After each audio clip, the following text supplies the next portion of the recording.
சமீப காலமாக நிறைய நிகழ்வுகள் நடந்தது.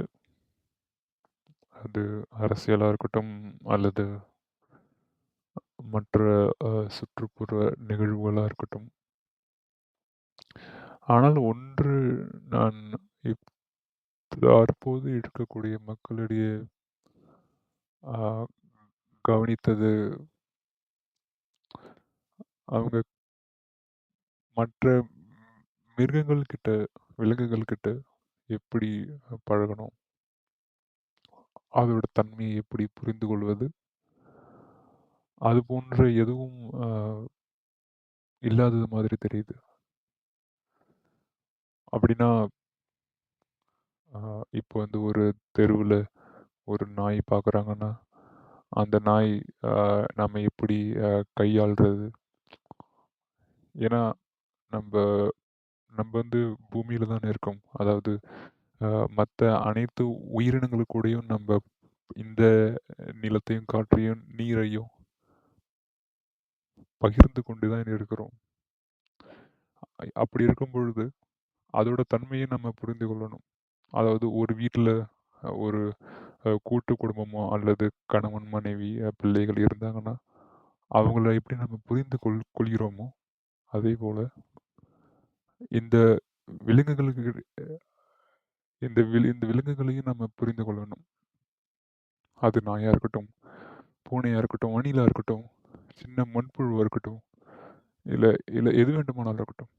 ஆனால் ஒன்று, நம்ப சுற்றுப்புறத்தில இருக்கக்கூடிய விலங்குகள முதலில் நம்ம நம்ம புரிஞ்சு கொண்டாலே போதுமானது. அதாவது சமீபத்தில ஒரு நே நேற்று ஒரு நிகழ்வு நடந்தது.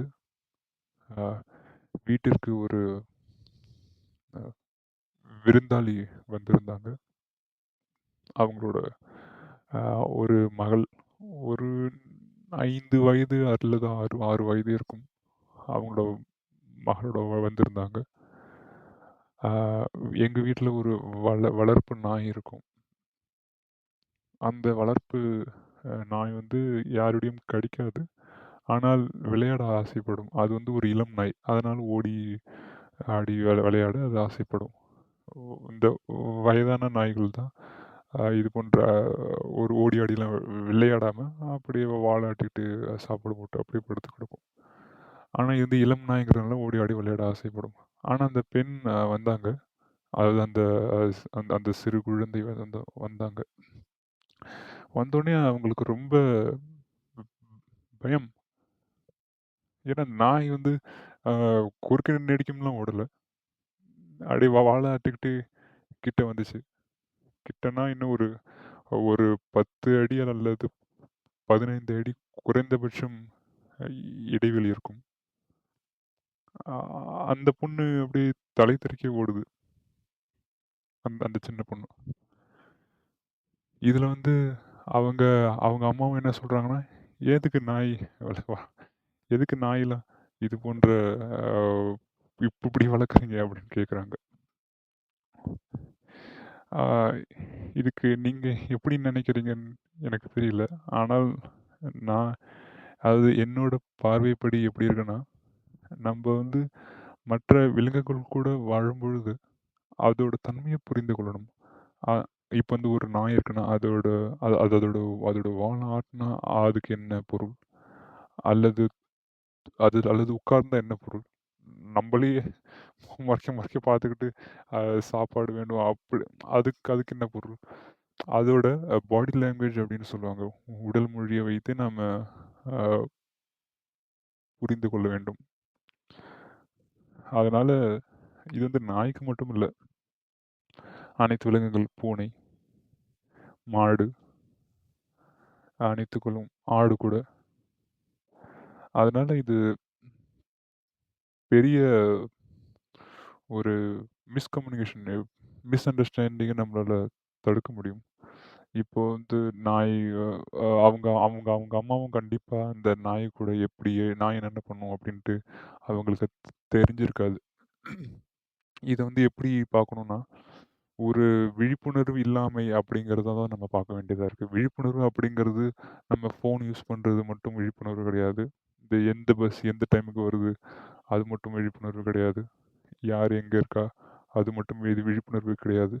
நம்ம சுற்றுச்சூழல்ல, அதாவது நம்மளோட சுற்றுப்புறத்துல என்னென்ன இருக்கு, அதோட தன்மை என்ன, எப்பப்போ வரும், எப்பப்போ போகும், அதுக்கு என்ன வேணும், எல்லாத்தையும் புரிந்து கொள்வது தான் ஒரு விழிப்புணர்வா இருக்கக்கூடும். விழிப்புணர்வு வந்து நீங்க அரசியல்ல மட்டும் பார்க்கக்கூடாது. விழிப்புணர்வு வந்து ஒரு பொது. அனைத்திலும் அது இருக்க வேண்டும்.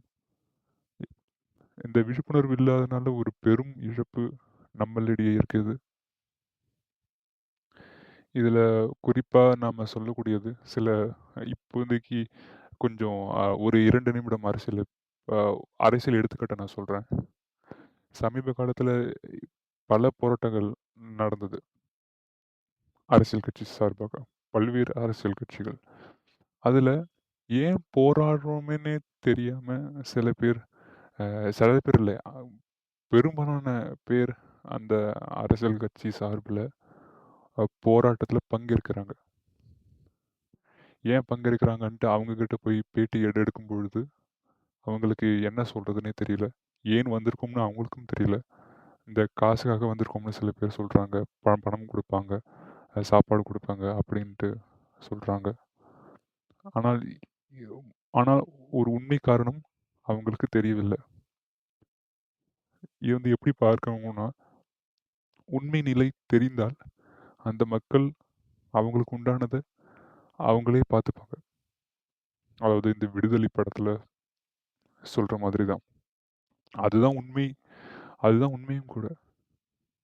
நம்ப நம்ப போயிட்டு உண்மைய அ என்னதான் மூடி மறைத்தாலும் அத மாற்ற முடியாது. அதுபோல அ நம்ப விழிப்புணர்வு அப்படிங்கிறது ஒரு அ ஒரு ஒரு பவர்ஃபுல். அது ஒரு மிகுந்த ஆற்றல் வாய்ந்த ஒரு அ சொல். அ அது சொல் மட்டும் இல்ல, நம் நம் மக்களிடையே அது இருக்க வேண்டும். அதனால நம்ம ஏகப்பட்ட இப்போ வந்து இந்த திரைப்படம் இருக்குல்ல, அ திரைப்படமா இருக்கட்டும், அல்லது விளையாட்டா இருக்கட்டும், மட்டைப்பந்து, கிரிக்கெட்டா இருக்கட்டும். நீங்க அவ்வளவு விழிப்புணர்வு இருக்கு இப்போதைக்கு மக்கள்கிட்ட. மக்கள்னா அந்த சின்ன சின்ன பசங்ககிட்டயும் சரி, ஒரு 30, 40 வயது அ வரைக்கும் இந்த விளையாட்டு மற்றும் திரைப்படத்துல அவங்களுக்கு அதிகப்படியான விழிப்புணர்வு, அது அதிகப்படி குறைந்தபடின்னு சொல்ல முடியாது. அவங்களுக்கு விழிப்புணர்வு இருக்கு. அதே விழிப்புணர்வு அதுல குறைந்தபட்சம் இருந்தால் அதாவது அவங்களோட சுற்றுப்புறத்துல என்னென்ன நடக்குது அப்படின்ட்டு அவங்களுக்கு தெரிந்தால் கூட போதுமானது. அவங்க ஆஹ், அன்றாடம் வாழக்கூடிய வாழ்க்கைய ஸ்மூத்தா எந்தவித இடையூறும் இல்லாமல் கொண்டு செல்வதற்கு அதில் முக்கிய ஆஹ், பங்கு விழிப்புணர்வு. அதை நாம் அனைவரும் புரிந்து கொள்ள வேண்டும். அதே போலதான் நீங்க உங்களோட ஆஹ், உங்களோட உறவுகளா இருந்தாலும் சரி, அல்லது விருந்தாளிகளா இருந்தாலும் சரி, உங்களுக்கு அஹ், அந்த விழிப்புணர்வை நீங்க பகிருங்க. அந்த விழிப்புணர்வு வந்து ஒரு தெளிவுள்ள விழிப்புணர்வா இருக்க வேண்டும். சும்மா அந்த திரைப்படமா இருக்கட்டும், அல்லது விளையாட்டா இருக்கட்டும், அது அடுத்தது. ஆனால் நமக்கு எது முதலில் தேவைப்படுகிறது? முதன்மை எது? What is the priority? அதுதான் நீங்க பார்க்கணும். அந்த பிரியாரிட்டி உள்ளத முதல்ல விழிப்புணர்வை ஏற்படுத்துங்க உங்களோட உறவுகள்கிட்ட. அதன் பிறகு மற்ற விஷயங்களை நம்ம பற்றி விழிப்புணர்வை ஏற்படுத்தலாம். இதுதான் நான் உங்ககிட்ட, அதாவது எங்கேயாவது சொல்லணும்னு தோணுது. யாரும் அந்த அளவுக்கு அதாவது நான் இருக்கிற சூழ்நிலையில அந்த அளவுக்கு இதை கேட்பதற்கோ அல்லது நான் நேரத்தை செலவிட்டு பகிர்வதற்கோ அஹ், கடினமான ஒரு சூழ்நிலை. அதனால தான் எங்கேயாவது ஒரு நம்மளோட கருத்துக்களை பகிர வேண்டும். அதுல ஒண்ணுதான் இந்த வலைவலி யூடியூப். நம்ம எல்லாரும் இந்த அதாவது இந்த YouTube, இந்த வலையொலி, படவரி, Instagram இதெல்லாம் நிரந்தரம் கிடையாது. இதெல்லாம் ஒரு கவர்ச்சி. அதாவது இதெல்லாம் ஒரு அ அரசியலோட திசை திருப்பதால தான் பார்க்க வேண்டியதா இருக்கு. ஏகப்பட்ட மக்கள் இதுல அடிமையா இருக்கும் பொழுது, அ அரசு இதெல்லாம் கட்டுப்பாட்டுல வைக்க வேண்டும். ஆனால் அப்படி நடப்பதில்ல. அதுக்கு அதாவது இதெல்லாம் நம்ம மற்ற அதாவது இன்னொரு வீடியோல பார்ப்போம். இன்னொரு விடயத்துல பார்ப்போம். ஆனா, இப்போ இந்த விடயத்துல விழிப்புணர்வு மட்டும் தான் நீங்க அறிந்து கொள்ளணும்.